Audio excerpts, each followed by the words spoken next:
اور ہم اللہ کے نبی کے پاس جائیں، اللہ کے نبی فرماتے ہیں اللہ مجھے حوض کوثر عطا فرمائے گا، اس کے اتنے پیالے ہوں گے جتنے آسمان کے تارے ہیں، اس کا رنگ دودھ جیسا، اس کی مٹھاس شہد جیسی۔ اللہ کے نبی وہ پیالوں سے پانی پلائیں گے، فرماتے ہیں جو ایک مرتبہ حوض کوثر کا پانی پی لے گا جنت میں داخل ہوتے تک دوبارہ اس کو پیاس نہیں لگے گی۔ ایک سوال، ناراض نہ ہونا، اللہ کا واسطہ دے کر پوچھتا ہوں، ایک سوال، رات کو جب اس سر پہ لیٹو تو اس سوال پہ غور کرنا۔ ہم اللہ کے نبی صلی اللہ علیہ وسلم کے پاس جائیں، دعا کرو اللہ ہم سب کو اپنے فضل سے پیارے حبیب کے ہاتھ سے پانی کا جام نصیب فرمائے۔ ہم اللہ کے نبی کے پاس جائیں پانی پینے کے لیے اور ہمارا چہرہ داڑھی سے صفحہ چٹ ہو۔ اللہ کے نبی نے ان مجوسیوں کو جو سفیر تھے اپنے ملک کے، ان کی طرف منہ کرنا، دیکھنا، نفرت کا اظہار کیا نہیں، دیکھا، کراہت محسوس کی۔ اور اس وقت اللہ کے نبی نے ہم سے صرف ایک بات پوچھ لی، اے میرے بندے، اے میرے امتی، اے اللہ کے بندے، ذرا یہ تو بتا میرے چہرے میں وہ کون سی کمی تھی جو تو نے چہرہ مجھ جیسا نہیں بنایا، مجوسیوں جیسا بنایا؟ میرے چہرے سے تجھے نفرت کیوں تھی؟ یہودیوں کا چہرہ، عیسائیوں کا چہرہ، مجوسیوں کا چہرہ، ہندوؤں کا چہرہ تجھے محمد کے چہرے سے زیادہ کیوں اچھا لگتا تھا؟ میرے میں وہ کون سی کمی تھی؟ جابر تو کہا کرتے تھے کہ اے نبی آپ سے حسین کوئی پیدا نہیں ہوا، آپ سے حسین کسی ماں نے نہیں دیکھا، اور کوئی دیکھے ہی کیسے، آپ سے حسین کسی ماں نے جنا ہی نہیں ہے۔ کیا جواب دیں گے؟ اللہ کے نبی صلی اللہ علیہ وسلم نے ان کی طرف دیکھنا، نفرت کی، کراہت کی نہ دیکھا۔ ثم اقبل علیہما فقال، پھر ان کی طرف آئے اور کہا ویلکما من امرکما بہذا، تمہارے لیے ویل ہو۔ اب ویل کے دو مطلب ہیں، ایک تو سمپل ترجمہ ویل کا کہ بربادی ہو، اور ایک جہنم کی وادی ہے جس کا نام ویل ہے۔ ویلکما، تمہارے لیے بربادی ہو، یا جہنم کی وادی یا عام بربادی۔ کیا یہ اللہ کے نبی کی طرف سے بد دعا نہیں ہے؟ اور جب نبی کی طرف سے بد دعا نکلے اس مسکین کا کیا حال ہوگا جس کے لیے بد دعا رسول اللہ کر رہے ہیں صلی اللہ علیہ وسلم۔ اللہ ہمیں ان میں شامل نہ فرمانا۔ ویلکما، تمہارے لیے بربادی ہو، من امرکما بہذا، داڑھیوں کو شیو کرنے کا حکم تمہیں کس نے دیا ہے؟ قالا، ان دونوں نے کہا امرنا بہذا ربنا، یعنی کسرا، ہمارا رب کسرا، اس نے ہمیں حکم دیا ہے۔ فقال رسول اللہ صلی اللہ علیہ وسلم، ان کا یہ جواب سن کے کہ داڑھی شیو کرنے کا حکم ہمارے رب کسرا نے دیا ہے، رسول اللہ صلی اللہ علیہ وسلم نے فرمایا لیکن ربی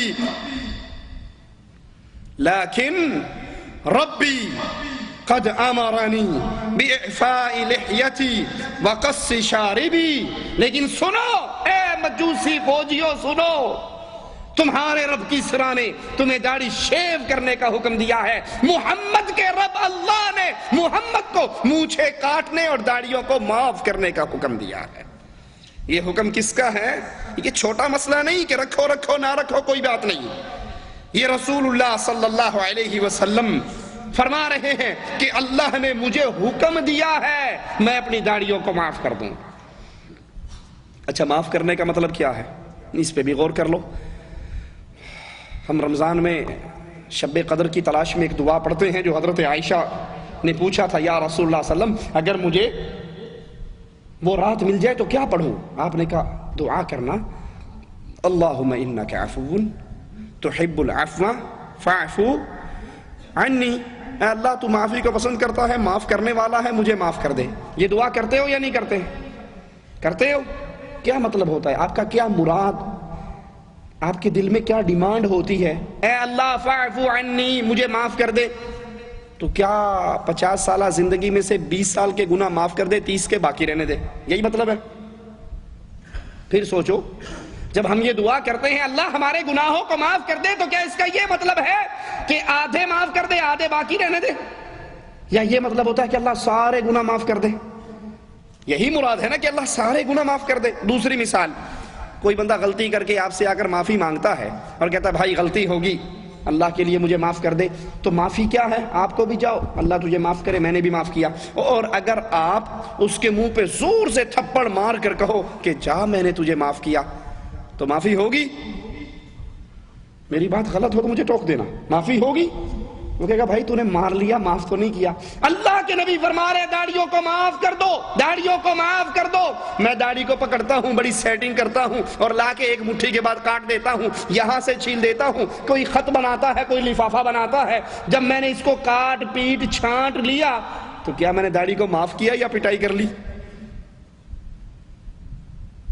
معافی کا تو مطلب یہ ہے جیسے اللہ نے دی ہے اس کو چھوڑ دو، اور اس کے کٹانے کی قباحتیں یاد کر لو۔ جو داڑھی کٹواتا ہے وہ اللہ اور اس کے رسول کی نافرمانی کرتا ہے، کیونکہ ہم احادیث سن آئے اللہ کا حکم ہے، رسول اللہ فرما رہے ہیں لیکن ربی امرانی، بلکہ مجھے تو میرے اللہ نے یہ حکم دیا ہے میں اس داڑھی کو معاف کر دوں۔ جو داڑھی کٹواتا ہے وہ اللہ اور اس کے رسول، جو داڑھی کو مونڈتا ہے وہ اللہ اور اس کے رسول کی نافرمانی کرتا ہے۔ اور قرآن حکیم میں اعلان ہے وَمَن يَعْصِ اللَّهَ وَرَسُولَهُ فَإِنَّ لَهُ نَارَ جَهَنَّمَ، جو اللہ اور اس کے رسول کی معصیت کرتا ہے، نافرمانی کرتا ہے، اس کا مقام کیا ہے؟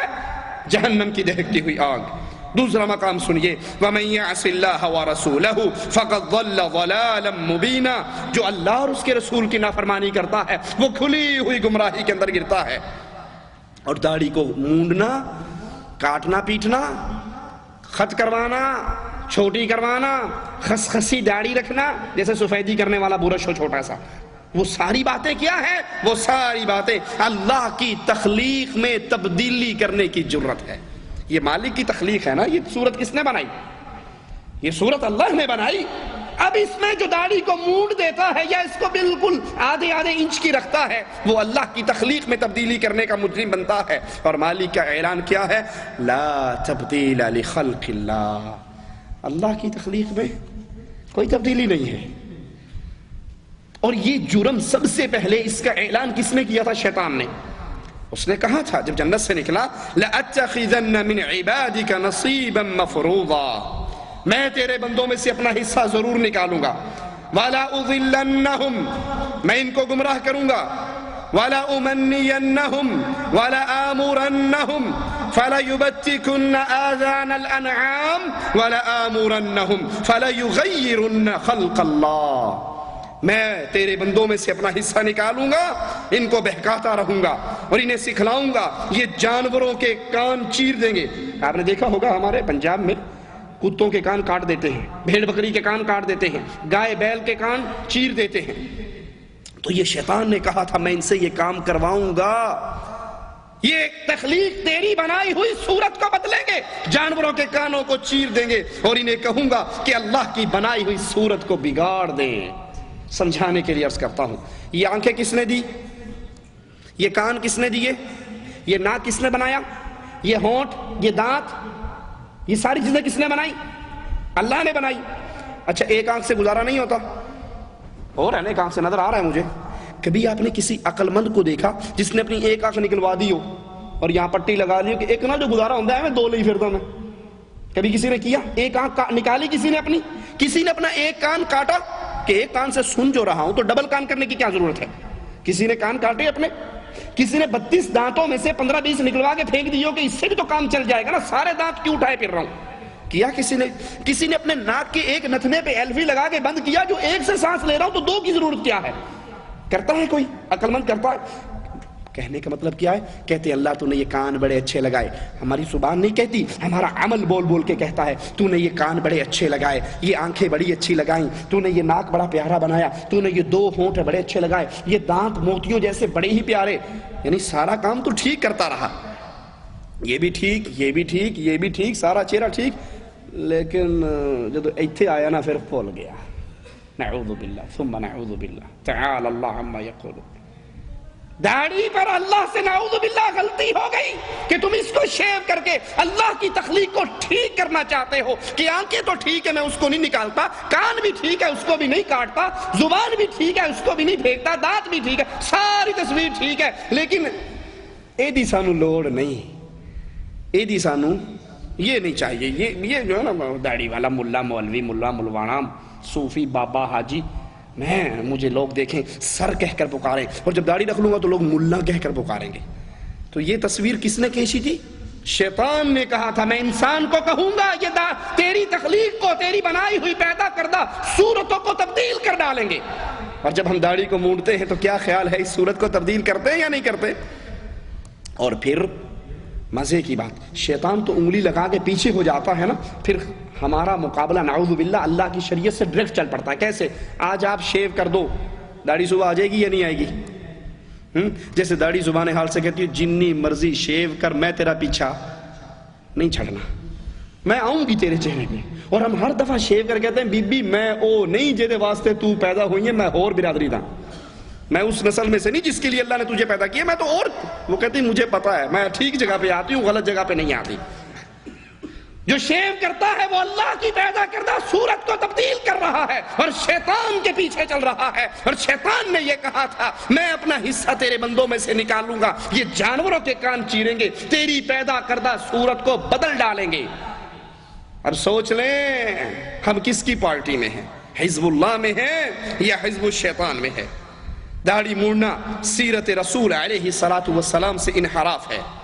اور قرآن حکیم اعلان کرتا ہے من یطع الرسول فقد اطاع اللہ، جو رسول کی بات مانتا ہے وہ کس کی مان رہا ہے؟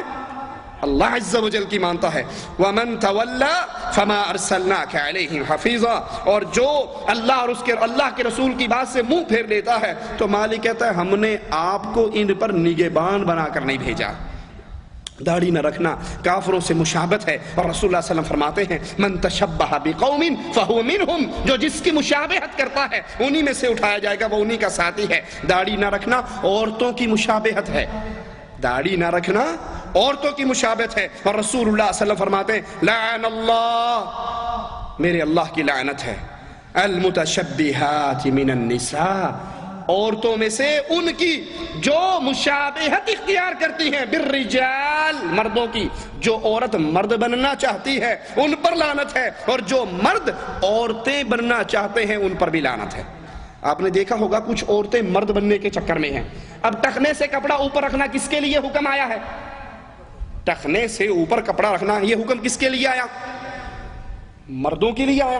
آپ کالج کے آگے سے گزر جاؤ ہمارے انڈیا پاکستان میں، بیویاں باہر نکلیں گی ان کی پنڈلیاں تک ننگی ہوں گی.